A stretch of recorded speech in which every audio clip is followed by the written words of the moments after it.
Hey guys, Brendan from TAT here. Just want to make sure you're all aware of our next webinar that's coming up. So late August, we're getting into the P0420, so catalytic converter testing.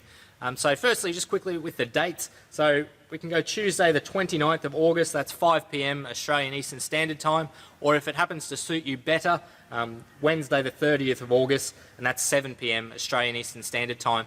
Now, if you can't attend them by signing up, you will get access to the replay, and obviously if you are able to attend, you'll get access to that replay as well.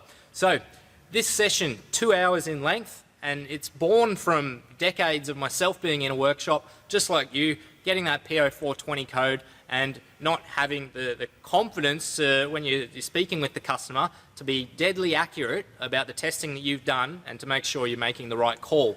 So we're going to go in depth into what makes a catalytic converter fail, what kind of testing that we can do, and this is from the onboard diagnostic progression throughout the decades. We're using that so that we can carry out the same tests, so we can get some numbers, taking away that grey area so we can get a bit of black and white to know that when we're making a call of maybe it doesn't need a catalyst and the testing is going to find us exactly what we need that's causing that code itself, what misrepresentation we're getting that's causing it, or if it does need a catalyst, making sure that we've done the testing needed to be able to get to the bottom of what's going to stop it needing it again.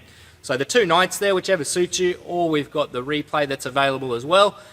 Check them out, 2 hour session, love to see you there.